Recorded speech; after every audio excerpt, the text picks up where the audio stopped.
Hello and welcome to Esports Observed. I'm joined by Marc. Marc, thanks for making time. Thanks for being here. Thank you very much. Super excited. We've been talking actually in like forever, and then I pushed back all the time, and I wanted to make it, I don't know, I think proper, and it needs to be 100%. That typically doesn't really work. So we just recorded a session, and we just planned this to record, and here we are. So why don't you introduce yourself? Marc Riccio. I actually just took a new job that I officially announced this morning, as a matter of fact, with a company called KlarisIP. And the IP stands for intellectual property, and I'm the chief commercial officer there. And we certainly can talk more about that, but there's a tremendous need and opportunity in esports and video gaming, along with traditional stick and ball sports and media and technology around IP, content, media, data, etc. But prior to that, spent time at Lagardère, which is now Sport 5, as the head of commercial in the US, which gave me a great opportunity to work across the sports and video gaming world and global footprint. And before that, did some startups, been working in the venture capital accelerator community, which is where you and I have spent some time recently. And again, prior to my time at Lagardère, I was with the New York Jets for a long run, overseeing much of their business development and operation. And that is, classic US stick and ball sport, but it was a great opportunity and super interesting in terms of, the sports and entertainment world, if you will.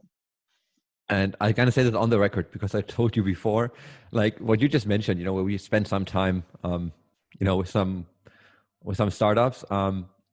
Whenever you said anything like in this mentoring environment, whenever you said anything, I felt like, yeah, I can't add any value here. That's basically it. He said it all, and that's why I'm really happy that we get time to talk about stuff.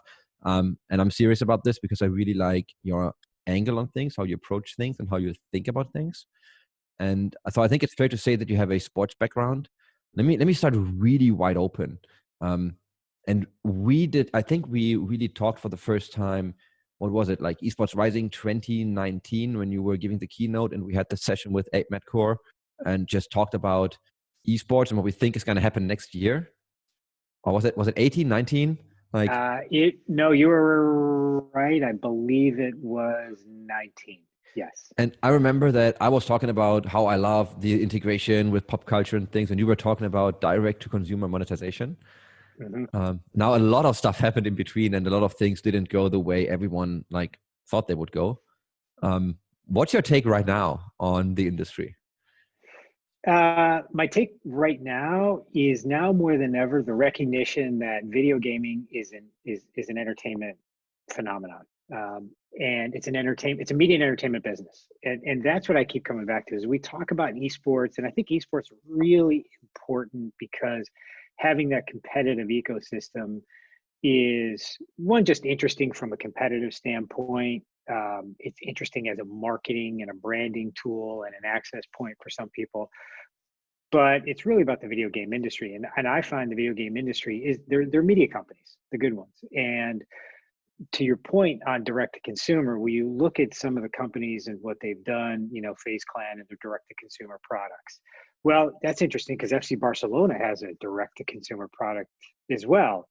And so does Disney, and Disney Plus as a media company has direct to consumer products now. So it's all similar, obviously, but what I find interesting is the collaboration side of the business.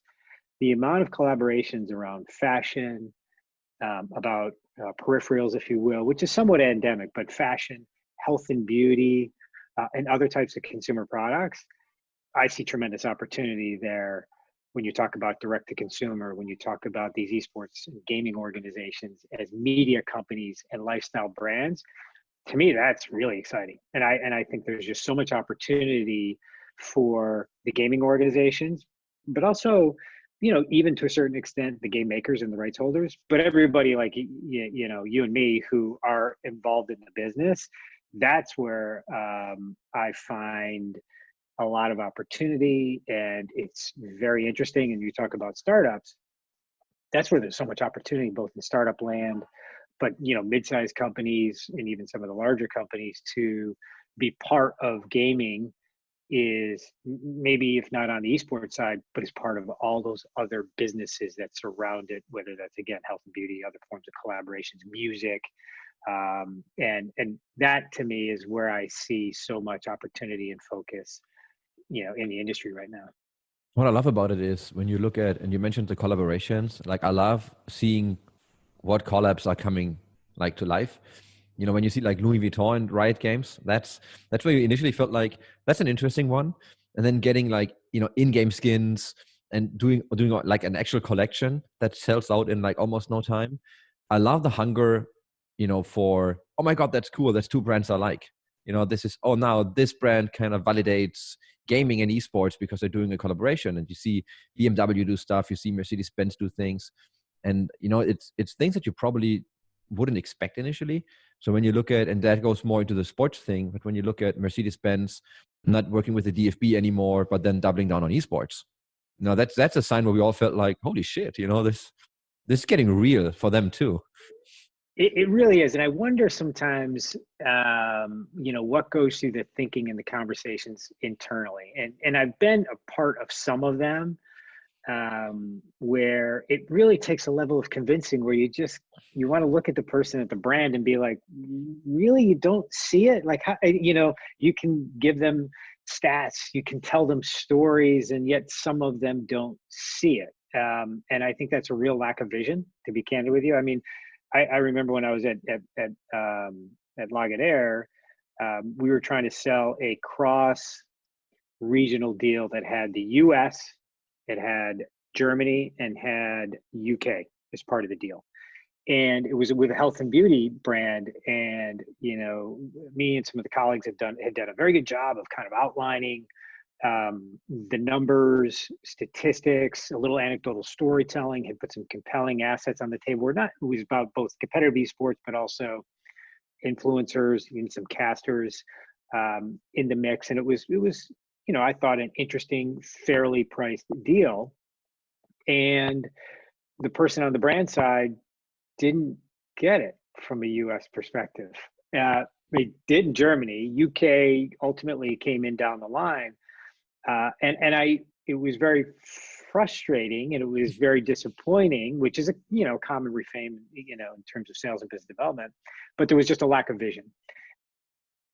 Fast forward now a couple of years later, when you see the Louis Vuitton or Shell, and you see some of these other brands, the Cadillac deal with TSM is a really good example. Talk about an on-brand deal for both entities, right? In terms of Cadillac premium, excellence, TSM premium excellence, sleek lines in terms of their logos. Like, those are two organizations that came together for something that was on brand, and they got it, right, in terms of a partnership. So I really pay credit to deals like that. I pay credit to Louis Vuitton having the vision around it.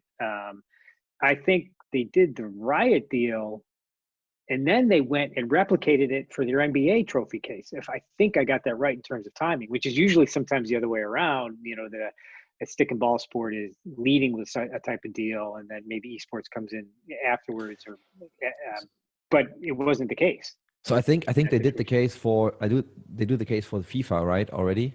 I think they did the trophy case. I think they did the trophy cases already. I think for tennis, for FIFA. But I'm not deep enough in this as well. But I think for the FIFA, at least for the World Cup trophy, they did it. But if you look at what they did for Riot, I mean, that was like next level trophy case, right? Yeah. Like that was something else. And they really nicely integrated the technology portion. And that's when I feel like, holy shit, because I would have not associated that with a brand like Louis Vuitton. And I know it's getting more hip, but I did not expect like all the tech stuff and all this, kind of on point for the audience thing they really did.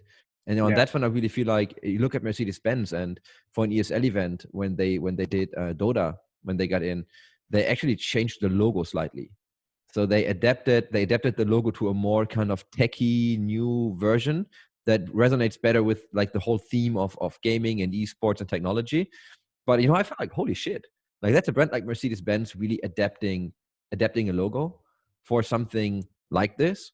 and that to me is a major step, because I mean, you know how branding works, right? Like you don't Hmm. want to be off brand, you want to be as consistent as possible. If you're like this big ship, like you're not gonna just make a decision like, change the logo, fine. So that was Yeah, really.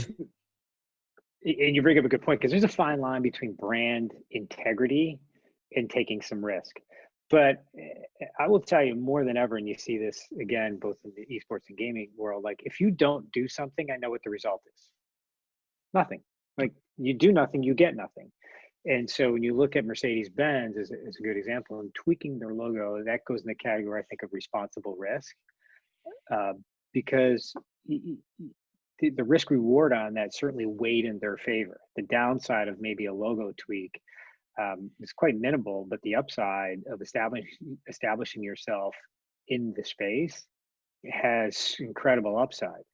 So I do think some brands are still completely missing the boat, and it's easier said than done sometimes to convince people internally to walk into a new space, but some are missing the boat. And the ones that have taken advantage of it, again, Louis Vuitton is one, or Mercedes Benz, and come back to Shell or Pringles and some of these, like they've got great opportunity because they're first in, they've got credibility, and just like Mountain Dew, which kind of views itself as endemic to the Hmm. space, these other brands have an opportunity to potentially do that because they're in early enough and there's still so much upside. So what do you think where most people you talk to are at the moment? Do they get it by now? Is there, because I mean, there is obviously, there was this window of people that don't really understand anything. So you need to really walk them through, really what it is, the basics, and you start at the beginning. By now, when I have conversations, at least, people have an idea. They kind of think they understand. Sometimes they're what I would consider spot on. Sometimes they're not. But what's your experience in the kind of knowledge right now of brands for the space? Do they see the opportunity? Are they willing to take more risk? Like, what's your kind of feeling? The feeling right now is they're absolutely willing to take more risk. You've seen even some non-endemics come into the first person shooter space, which would have been absolutely no fly zone a few years ago, because it's a recognition that it has a place. First person shooters, it has a place in the gaming world that is legitimate, cool, credible, etc. So I think that to me is always the indicator, is what's happening in spaces like that. um, People are getting it. They're the brands that are starting to really understand it are recognizing that this is about media and engagement, and content and data and engagement in terms of their fans, and those are the ones that are coming around to it. I still think we got a long ways to go, and that's okay. And I don't say that in a bad way. You still got a long ways to go. I was doing an internal conversation with the company that I'm at now, giving them an understanding of the space, and some of the people immediately went to like Roblox, like where does Roblox fit in, right? And I'm like, well, it actually has a great place. It's grown tremendously, like Among Us, some of these naturally organic growth games, even though the game has been around for a long time, but during a moment in time you see tremendous organic growth. It doesn't have an quote unquote an esports component per se that I'm aware of, at least, but it's an important part of the gaming structure. Where the challenge lies is connecting that to a brand, connecting that to a monetization component outside of just the direct to consumer. Not that that's bad, but that's where the challenge lies. I still think there's we're a long ways away. I think that whether it's a league franchise system or an open system, whether it's media rights, like we're still figuring stuff out. And I think that's where the challenge lies for brands, is they do recognize that we are still very early in the business models. It's not bad, we just are. And that still acts as a little bit of a deterrent for some of these brands. So, congrats on the new role. Like, how do you fit the role into the big picture now? What are you gonna do? That's a really good question. So part of the reason I took this role is as I recognized a lot of what we talked about. Like, so for example, we were working on with Gamergy, right? The VC Yeah. accelerator, startup out of India, super interesting market in terms of growth opportunity, but a newer business. And they're producing content, they're attempting to engage fans. as a startup, and then you look at more sophisticated organizations, like a Phase or, G2, where they're producing a lot of content, they're lifestyle brands, is that content lives for a moment in time and then often goes away and sits in a server somewhere. The reality is that content has enterprise value. If you really know how to access that content, how you can repurpose it, license it maybe in different regions, different parts of the world, different languages, but yet you've got music issues around DMCA, which is certainly a Twitch issue, but also an issue for all these streamers. You might have talent restrictions. There might be brands attached to that content that has certain level of restrictions. Understanding all of those rights and how you can use all of that and monetize that content is where this company fits in. That's part of what we do now. We work with large media companies like NBC or National Geographic to help them manage their content, their process, their content value chain, so they can get to market faster, they can assess deals faster, do better rights deals because they can actually offer more content. And that content, and then take it a step further, intellectual property is data, it is business processes, it's logos, it's marks, it's marketing platforms. If you can access that, value it, understand how you can use it, what the life cycle is, where you can distribute it, that actually has enterprise value. It's not just goodwill on a balance sheet, it's actual tangible enterprise value. And when you're looking at esports organizations as an example that are out there trying to raise capital, the proper valuation of your company and the enterprise is super important in terms of what kind of dollars you can get, how it affects your valuations in terms of equity. And that's part of what we do. And so I recognize the need in both esports and video gaming, but there's a need for that across all major sports and entertainment companies and media companies. And I had a conversation this morning with a major sport organization that is also a media company, and we're going on to the next meeting because they recognize, like, oh yeah, we need help with that. So, but eloquently communicating that, efficiently communicating that's a challenge, because sometimes people don't know what they don't know. If I say, do you know where intellectual property you have, how you can access it, how you can protect it, most people are like, well, what do you mean intellectual property? Is my logo? Yeah, it's right here. Well, it's IP related industries are 6.6 billion or trillion. I'm going to get that wrong trillion, I think, in terms of the US GDP, which is almost 40% of the United States GDP is IP related industries. It's a massive, massive industry. So that's part of the positioning, but going out and having conversations with media companies and esports organizations around that has been really positive so far. But it sometimes it's a challenge because it's somewhat of an unknown thing, your IP. Mm. And I think in general, and I mean, this already because we talked about this a couple of times, at least a bit. When you look at how these teams are positioned, I often feel that if you take the top teams, and you also said, like, the good ones understand their media companies, and I feel that Yep. some teams don't really know what they are in terms of what they are in the market. But then also, even if you look at top leagues, you look at some teams, and I often feel, holy shit, like, I don't even know what you are, what you stand for. I don't understand what I should think about you. And then you look at brand deals, right? And the brand wants to associate, I don't know, you want to build some sort of bridges or association with some kind of core values, or whatever you want, but you want to get this association with the team. And I really feel that there's so many teams that are just not positioned really anywhere.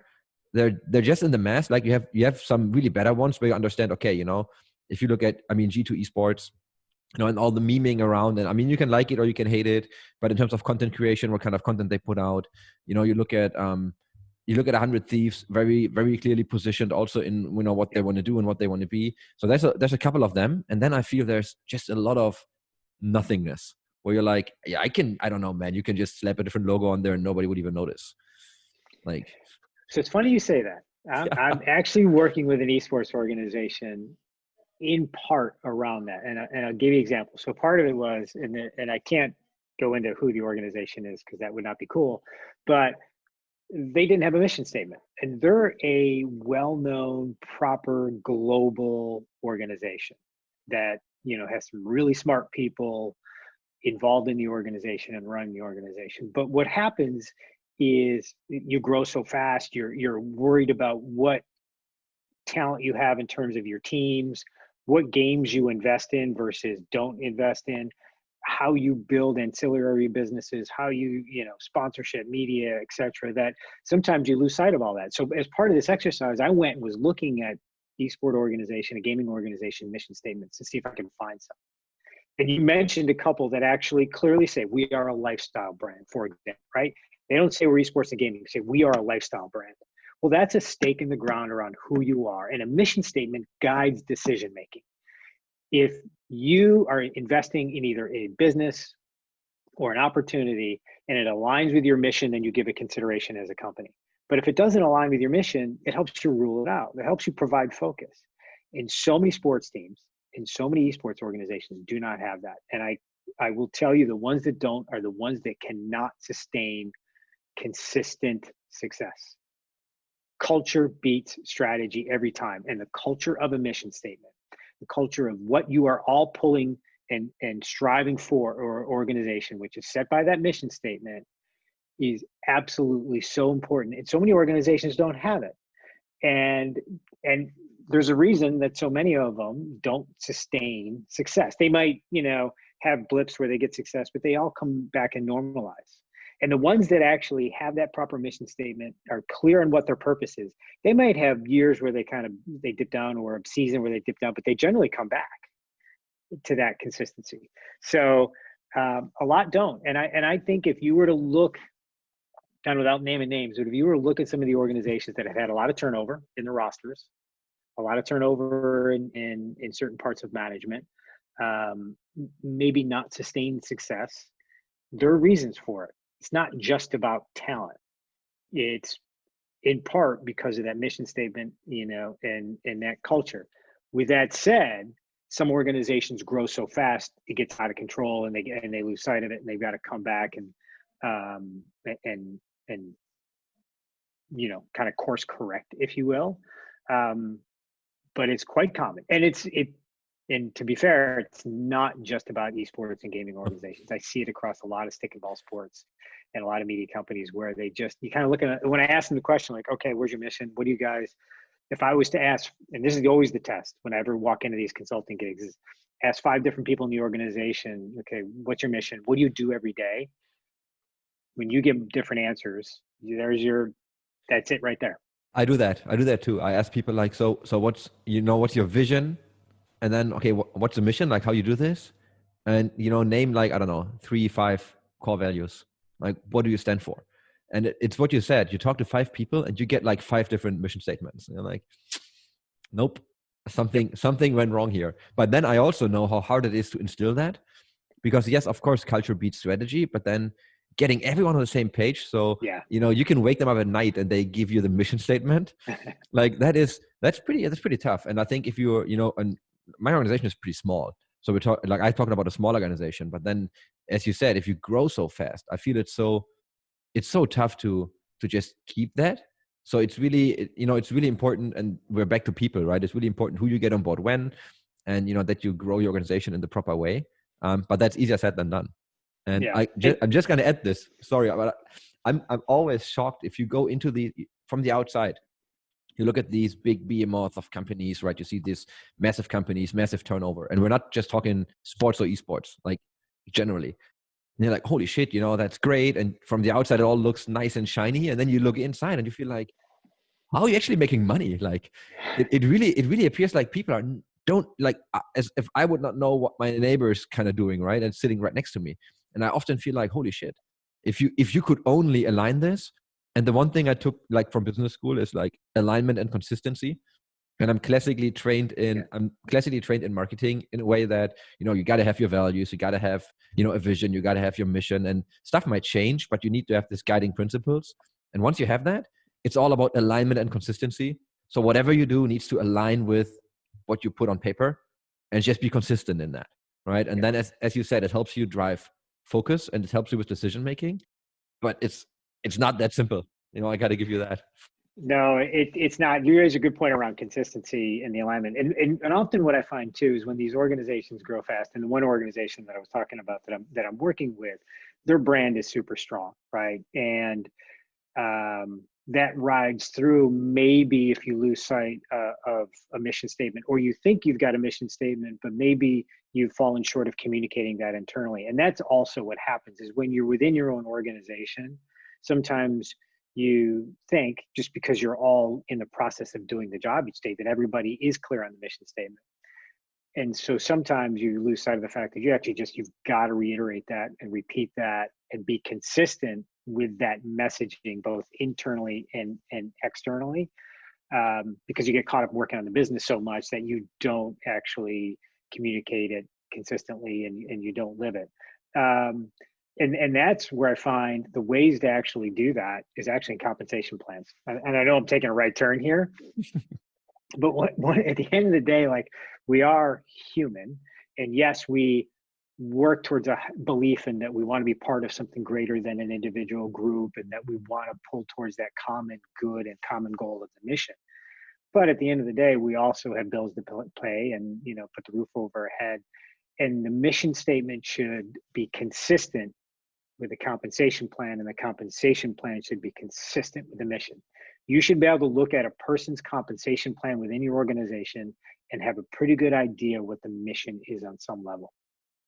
And that's the missing link a lot of times in being consistent and being aligned, is that's how people view their, what they do in many ways each day is how I'm being compensated for what I do. And then therefore it should align with the mission statement. I know that's a right turn, but that's often the missing link. And I'm thinking about it while you say it, and I didn't look at it that way, but I think that's an interesting thought. And I only learned this through my time at the Jets, no doubt, right? I had to change compensation plans as we grew. We went from a very small, lower quartile revenue generating team to actually one of the top revenue generating teams in the NFL, if not certainly the US and world at that moment in time. And with that, you got to change compensation plans. Your organization and your org chart should change every 3 years. If you're in the same spot in the org chart, after 3 years, there's probably something missing either with the company or you, admittedly. And that can be a subtle shift. It could be new responsibilities, but you do want, particularly in esports and gaming, an evolving org chart. That means the company's growing and evolving. So at the Jets, I got that experience in terms of comp plan changes, but it was really when I started to get into the VC world and startups, that the connection to the mission, connected to the business objectives, connected to compensation plan. Like, it all had to be aligned and be consistent. And where there were gaps, you just didn't work. It just didn't. It's so funny you mentioned this. So I recently met with a friend who used to be my boss back in my old corporate job. And we're now on a level, we can actually have really good conversations. But now, like after I did the whole MBA thing, I did, the first startup, like all that stuff, I have a completely different understanding of what I was supposed to do before that. And, I can now tell that I didn't really get it. And, it's partly, of course, my fault. It's not that nobody really communicated it to me, but it's just funny that you mentioned how you align these kind of layers, because I always got the view, like every 2 years, there's a new manager coming in. First thing they do is like, oh, we got to change the organization. And you always feel like, okay, they do that to leave a mark, but now I'm in a position where I also see like how often things just adjust left and right, and you somehow want to give it some proper structure, and you want to make sure it's done consistently. So you change the org chart. And now I look at it very differently than I used to look at it when I was just in the org that was moving all the time. And now that you mentioned compensations plans with it, I think that's actually I'm going to steal this. So imitation is the highest form of flattery. So what is your greatest lesson? That you went from a corporate environment to now certainly CEO of a media entity and media company that sits within another larger corporate entity, environment. Yes. So what have you learned over the last couple of years and apply that to the esports and gaming side? So funny story is that when I quit my corporate job, I really felt like never going to go back to a corporate job. And then startups happened, like esports team Fnatic happened, then an agency happened, Esports Observer happened, and we got acquired, and now we're back in the corporate world. I think so. I had this conversation yesterday with a friend, and we were talking about where we've been like almost 10 years ago. And so me as a person, I completely changed in the recent like 8 years. Like compare me, so I'm 38, compare me to me being 30, like, game changer, completely different person.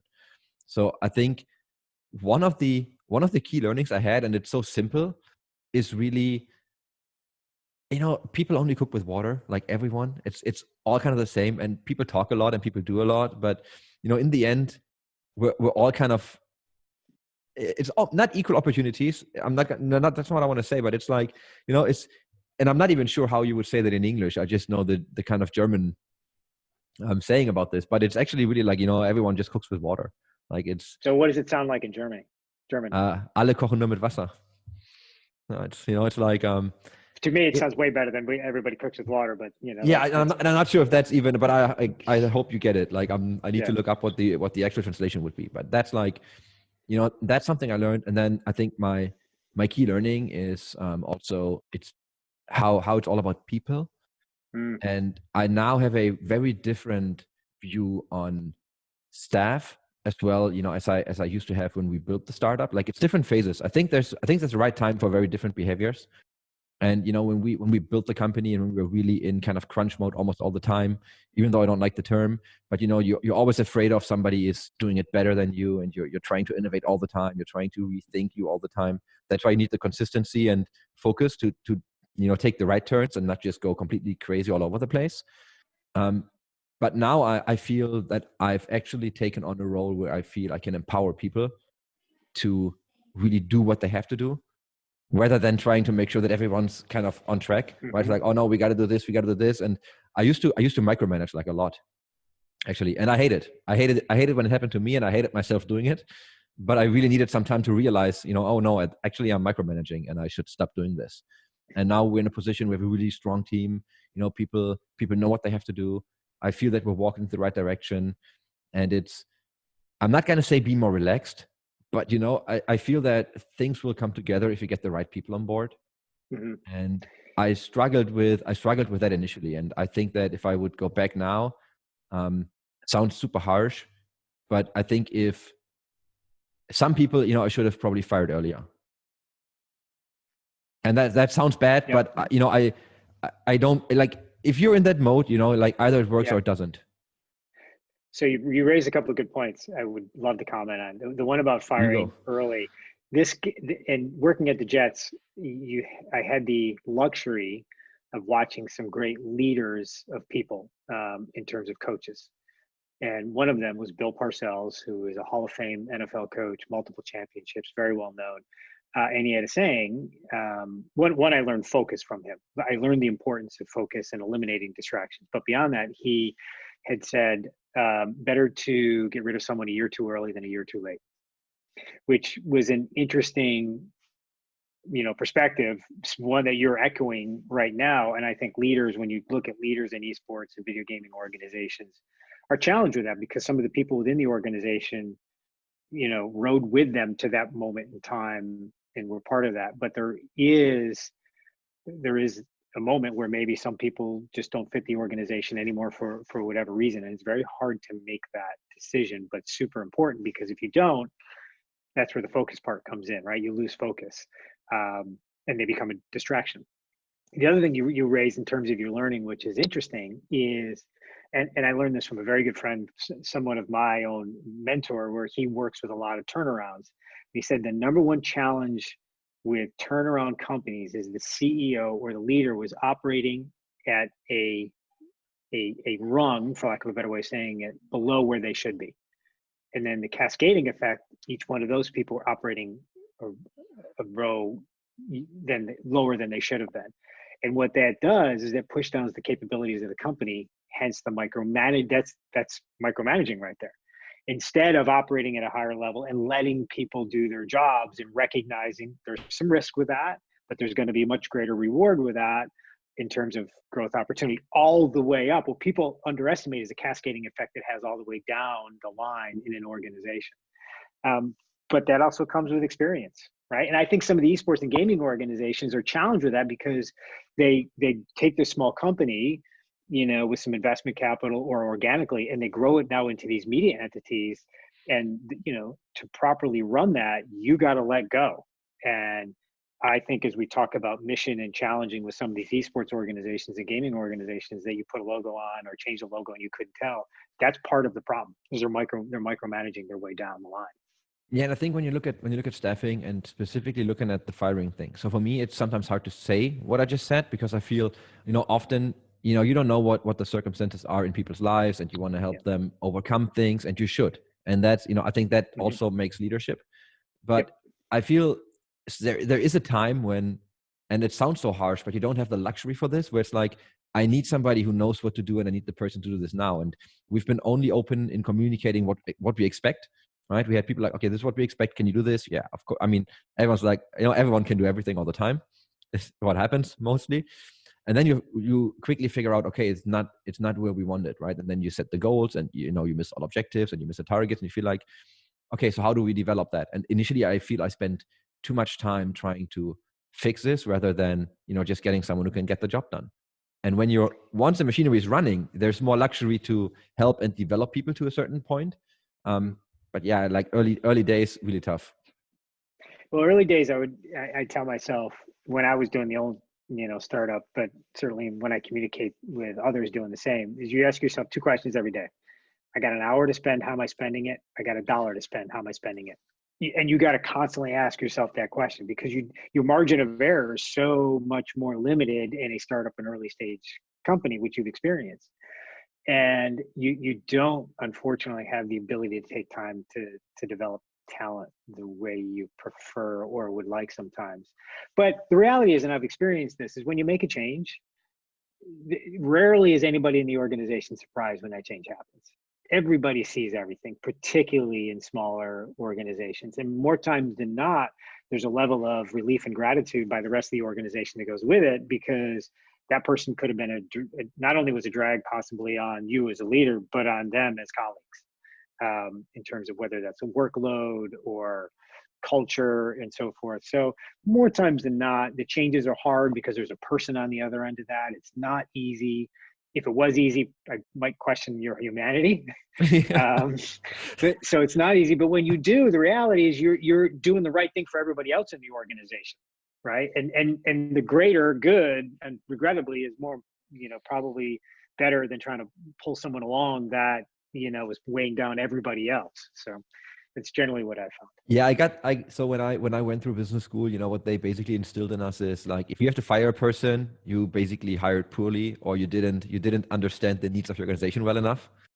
And that's how I look at it. I feel like, yeah, there's something to this, and I get it. You can't know everything, And if you would have asked me, like even a couple of years ago, like where would the Esports Observer go? Like I would have not imagined that we'd be in a position we are right now. Working with the people we work with, being able to talk to the people we talk to. You can't anticipate everything, but I have to think about this so often. Like whenever stuff happens, I feel like, yeah, damn, I completely assessed this wrong. Like I really fucked this up. So I need to adjust my assumptions. Yeah. So here's a question for you. And I read a great book a while back about how Google works. And it's not about, and many people have read it, it's not about technology wise how it works. It's about how they work in terms of internal culture and how they hired people. And I'll never forget, it was the founders of Google said, the most important job as a leader is to hire people. That's your most important job. And it made sense, but part of me was like, wow, that just takes so much time and that's so hard. So the question to you, which I also, again, relate back to a lot of other organizations that you and I both work with, is that leader a good interviewer? Not so much in terms of this type of interviewing conversation, but a good interviewer in terms of hiring people. I think some people are great at it and some people are only okay at it.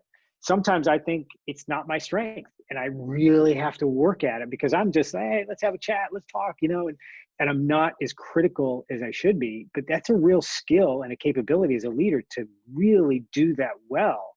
And I'd be curious your experience if you do that, but your experience with some of the esports and gaming organizations that we deal with, what their capability is in that. Well, I mean, I can tell you what I fucked up, right? I can talk about my shortcomings, and that's basically I initially also approached it in a way like, here's a role that we're hiring for, and then you had a conversation with a person, right? And then you kind of felt like you're touching on all the important points you need, and it worked well sometimes. It didn't work out at all the other times, and I had to force myself to go into PBI, like performance-based interviews, where you really go like, here's a set Mm, of skills that we want to know about, or areas, and then here's 5 questions per skill, and it's always these open questions like, hey Mark, tell me about a time when you disagree to something your boss said. Like, how did you feel? What did you do? And what happened in the end? And you let the people like talk. And then the best tip I got from a friend who hires also for like a massive company, he said like he writes down everything the person says, like everything, and exactly the way the person says it. Because in the moment you do the interviews, you're biased anyway. You like a person, you might not like a person, you have a good day, you have a bad day. And then what he does is like 2-3 days later, he goes back to the transcript, and he really goes through really? and says, oh, that's what I understood the person said, but that's actually more interpretation. That's not what the person said. Right. And then you start kind of assessing how that worked. And I mean, we got better when we went into comparable interviews, because we've been able to, it's always personal experience, but you want that. Hmm. But then also you can compare, okay, what were the answers like? So how did Mark answer that question compared to, I don't know, Chris? And then you can, you can make some Yeah. pretty good decisions based on that. But that took me a lot of time, and that's harder because you have to, I mean, everyone's biased. We are. It's just what we are. Yes. And it's so hard to get away from these biases, specifically when hiring. So we have this guideline, and everyone we hired is, we hired based on these performance-based interviews. And to the second part of what you asked is, I think it's funny, and I had a very brief conversation about this today. I think that, so there's two kind of things if you look at the esports industry right now, right? There's people who know the space, and then there is people who bring a certain skill. And when we hired as well, so for marketing, we hired a marketeer. And I didn't really care if the person completely understands the space, because I knew he doesn't. But there were like performance marketing skills, and there were stuff that we needed. So I knew, okay, we can train the rest. And I think there's esports is an industry. You can learn about it. You can learn about Hmm. what drives gaming, how does it work. It takes some time, but you actually can get into this. And of course, you can learn a skill, but the question is, what do you need right now, and what's harder to acquire in the process? And I see a lot of people moving just around different companies, right? So you see that there's a small space, there's a small amount of people who understand the space well, and they're just moving from team to team or moving from company to company. And I Hmm. sometimes think that's interesting. Um, but I think we need to educate people better. We need to Yeah. have more education. I would say that inbreeding stunts your growth. And I think when you have too much of that movement within organization to organization, it can stunt your growth because you're predisposed to those biases about how something should be done. Um, and the advantage of having outside influence is just that you get a new perspective and a point of view. You're certainly starting to see some of that in esports and gaming. And I had a conversation with, as you know, I'm friends with some of the folks over at Faceit, who I think very highly of. And I was having a conversation with a couple of their senior leaders around just type of their philosophy in terms of hiring, and one of the individuals I was having a conversation with, he said, I assume people that get to me have the technical skills. I'm interested in the intangibles. I'm interested in the soft skills.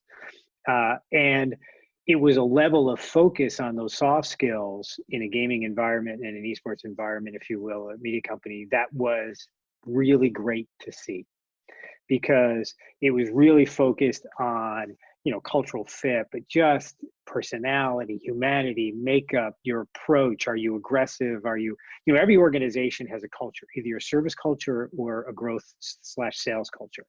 It just inevitably happens that way. And so this person was very focused on that and your experiences with both, and did that match with their objectives when they were hiring people. So um, I think there still needs to be that focus, because if you've got somebody who has the soft skills and has the core technical skills, whatever technical skills they don't have, they can learn.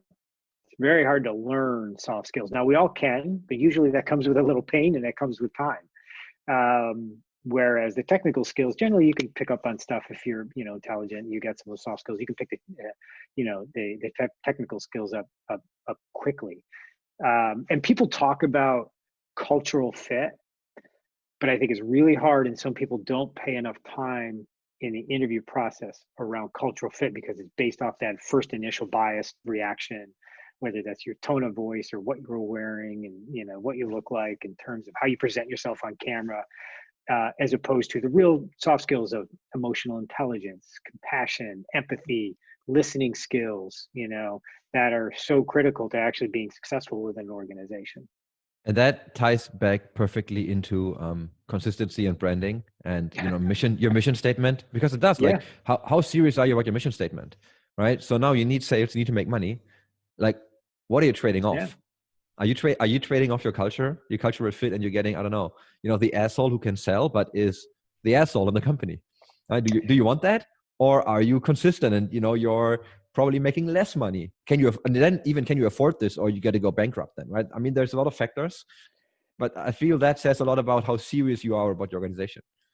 you raise it. It's an interesting, you bring that circle, because I'm going to bring it back to an NFL example, National Football League, is that there are some GMs who would have the saying is the more talented you are, the more tolerance there is for these other cultural fits that might not be there. But the more talented you are, the less talented you are. There's an inverse proportion, probably, between the two. More talent will put up with, cultural, nuances maybe that aren't a fit, versus the other way around. But I think in the long run, I've seen that actually not work for organizations. When you bring someone into the locker room or into the environment that's not a fit, um, they can absolutely take away from the performance on the field of themselves, but the people around them. And that is a real problem. And again, I go back to Bill Parcells. He would bring people into the organization who maybe were past their prime or lacking in talent, but he knew culturally and leadership wise, they would be a guiding light, and they would provide stability. They would provide accountability in ways that he, as the coach, couldn't. And yet they weren't great performers on the field. But they served the cultural fit and benefit of the organization in a way that was super valuable. And that raised the value proposition, if you will, for that person within the organization, and then the output for that entire organization, the success, if you will. And I think the same is internally organization. You might look at somebody and say, wow, they're really talented at what they do. I'm not sure if they're fit, but they're really good at this. In the long run, that'll bite you in the ass. It just will. It won't work. It's not and sustainable. and that's where, and now I'm gonna slightly change the angle, and I'm gonna put it on the whole industry. But that's what I'm curious, to see how the esports industry as an industry is gonna develop. And I know it's like hard to say, where it starts and where it stops with gaming and entertainment and everything. But if you look at what kind of esports used to be, it's like just friends playing, and then friends playing for prize money. Then they were like, oh, you got a sponsorship deal. Oh, I won a mouse. Oh, I got like a screen for free. Like, when you come from these days, and you look at where we are now, and I wrote an article once where I called this forced professionalization, because if you have a team and you want to compete in one of the franchise leagues, you just can't afford that. There's no way that you can just buy a franchise lot. So you have to get like outside capital, and that comes with I mean, how quickly a company changes if you're from, hey, it's my company, to, oh, I have investors. I now have accountability to other people. And then depending on how they fit what your culture is and what the idea of the company is, like what you do changes, right? So there is a change in how you act and how you perform and what you have to do. And that's what I'm interested to see. And fast forward like probably 5-10 years to see how the industry completely changed due to the fact that there's now so much VC money in the game, that there's professionals from other industries. Like, you look at sports, you look at entertainment, you look at music, you look at all of this. And now all of a sudden, there's so many people in there that haven't been in there, and that will change the industry. And I'm just curious to see what it's going to be like in 5 years, 10 years. Yeah, I'll tell you a couple stories there. One, I think the industry was really doing itself a disservice by being so inbred. I will tell you, I was having a conversation with an executive recruiter in a process once, and the recruiter told me, well, you're not an avid gamer, so you're never going to get hired. And I thought that was such an unbelievably lack of foresight type of comment. And, I'm not an NFL player. I'm not an NBA player, but I'm a student of those businesses. And I've actually shown ability to operate, for example, the NFL quite successfully, fortunately, knock on wood, through the years. But I'm not an NFL player, nor was I a collegiate football player for that matter. So I think it's that type of thinking that has actually hurt the industry a great deal and has done the industry a significant disservice. With that said, as we all know, that is changing with VC money coming in, more experienced leadership coming in and looking at the organization as, a broader media company as opposed to just an esports competitive gaming company, if you will. But I still think we're a ways away. I still think that there's a level of inbreeding and a level of self-definition around what this industry is that is holding the industry back from growth. And I think it turns people off. And I think you can even tell from my own body language and my own response that that conversation I thought was really not professional approach. Mm.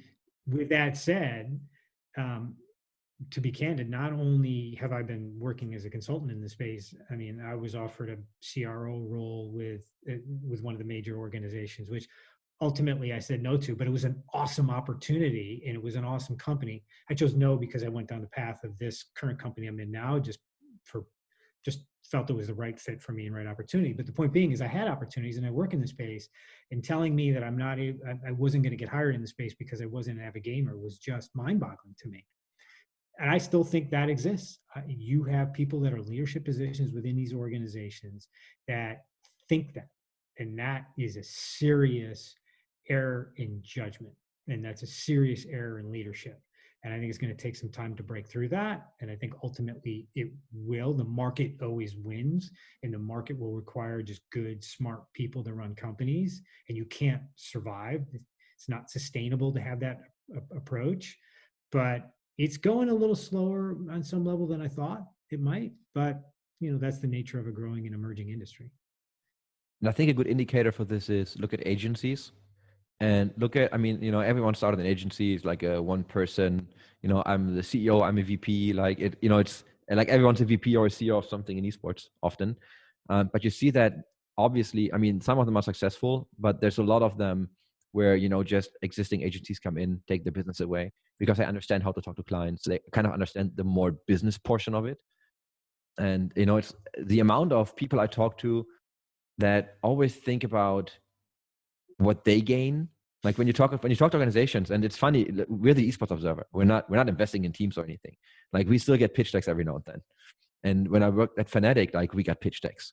And it's funny how like specifically team organizations, and there were smaller ones, but they came in like, oh yeah, sponsor us. Here's who we are, and here's how awesome we are. And nobody even left a word about here's how it's going to help you achieve your objectives. Right.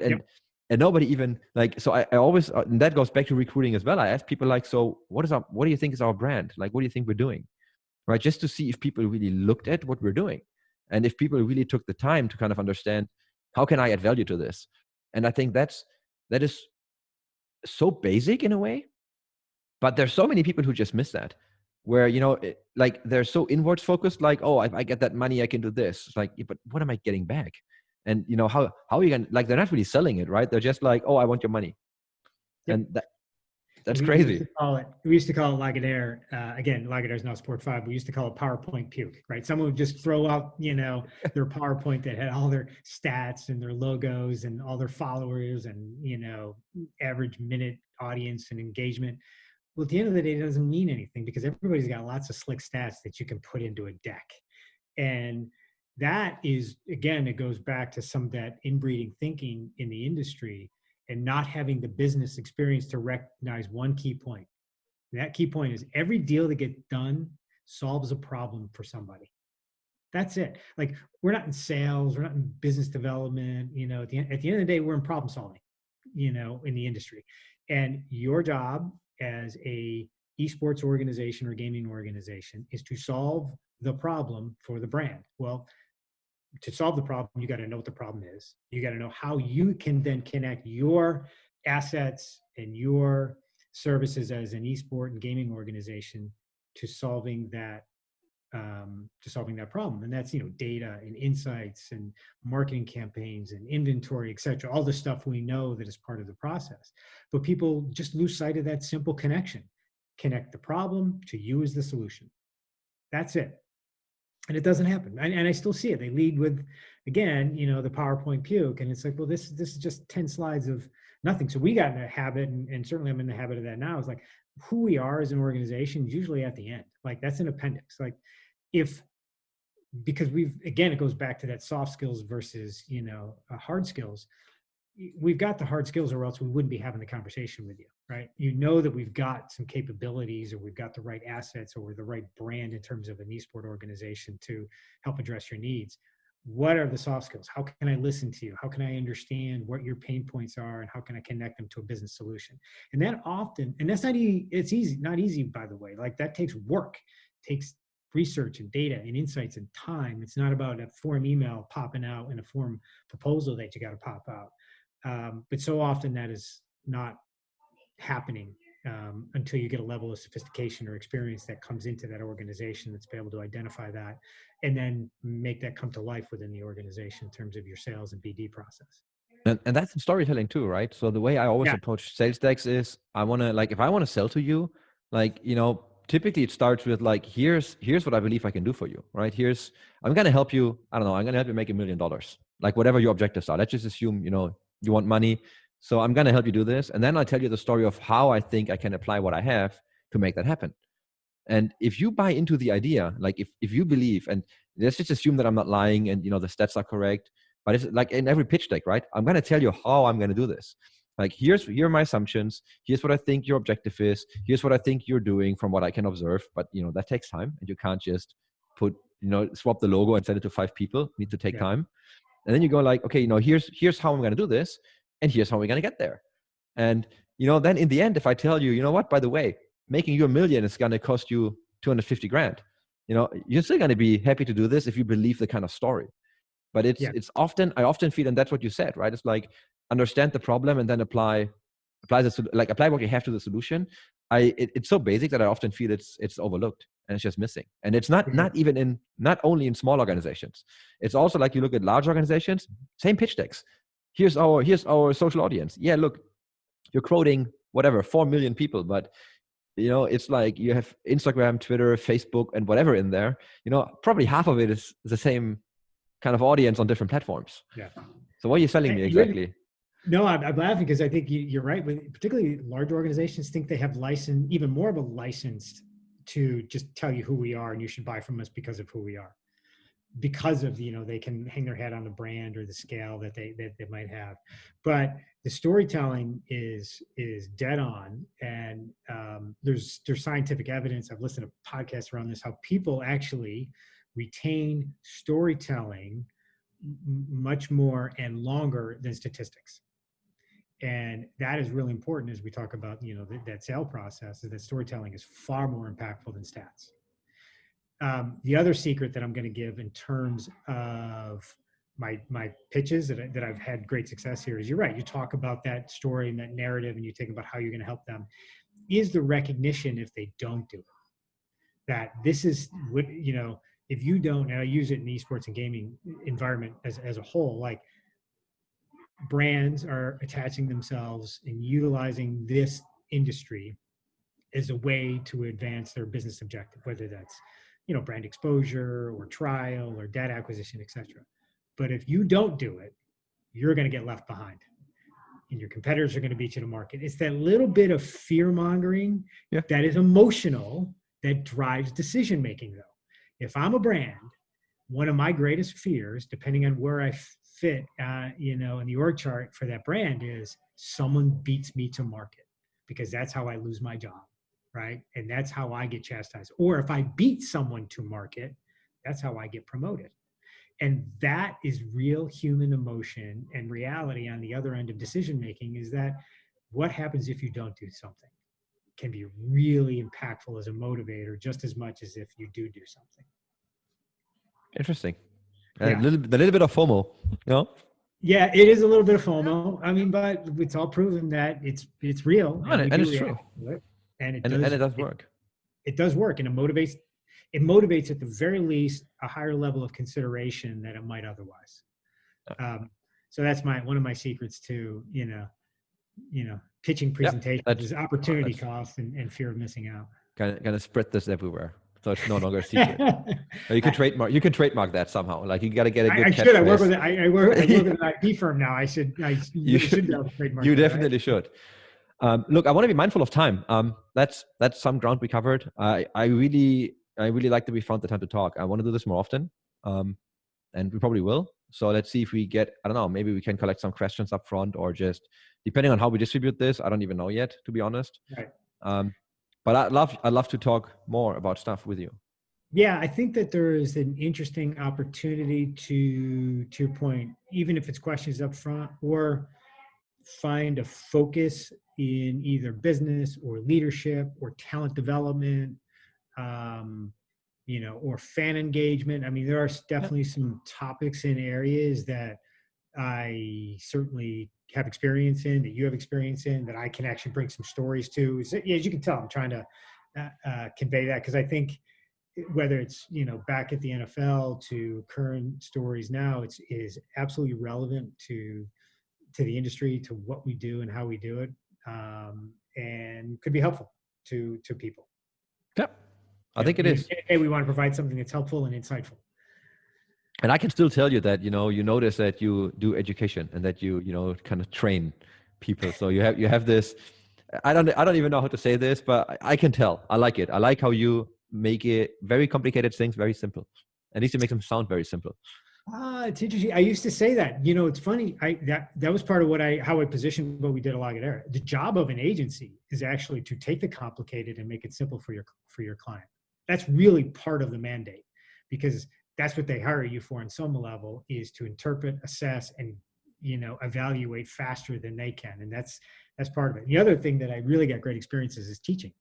When you teach college students, like, you got to figure out how to engage them. And I think you heard me talk about this, when we were doing some of the mentoring, is that you can lose them quick, right? If you're not engaging on some level, or telling stories and trying to bring in some real world examples, because otherwise, the phone is far more interesting. Yeah. So thank you. It's super great to have the conversation.